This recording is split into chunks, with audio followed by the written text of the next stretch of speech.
Since being deported to Guatemala 2 months ago, Eva ORDONEZ-LOPEZ's lifeline has been her telephone. Each ring brings hope she'll hear the voice of her 17-year-old son, Jordan, calling from 2,000 kilometers away. I always ask if he's okay. He says yes, but as his mother, I know that's not true. Because he tells me, Mom, my experience has been very difficult. He never thought he'd be so far from me, and he's hurting. Mother and son had left Guatemala together in May. At the U.S. border, they used a raft to cross into the country. Then they turned themselves in to U.S. Border Patrol. I thought I would find help, but instead I found this very cruel law.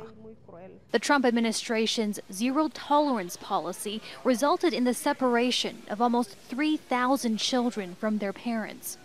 Eva was prosecuted for illegal entry and deported, while her son remained in detention in the U.S. It was very painful. My intention wasn't to leave him in the United States. My intention was to fight for him, to fight together. Eva's son is behind the gates of this government-funded shelter near the U.S.-Mexico border. The children here are cared for, they're fed, they're even educated, but they are not allowed to leave. Jordan has been here for nearly 3 months, despite a judge's order that all children separated from their parents at the border be reunited with their families earlier this summer. The government says the delayed reunifications are due to the difficulty of tracking down more than 400 parents who, like Eva, had been deported without their children.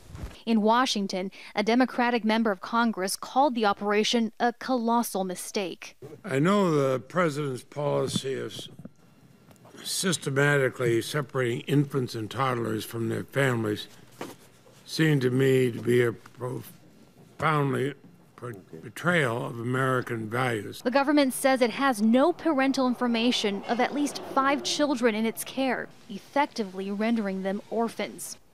Eva's worst fear is to never see her son again. I regret all of this because of the pain I've suffered. All I had was my house. I lost it. But more important than that, I lost my son. The U.S. government has yet to say when or how her son will be returned to her. Until then, she says, she thinks of nothing else. Heidi Zhou-Castro, Al Jazeera.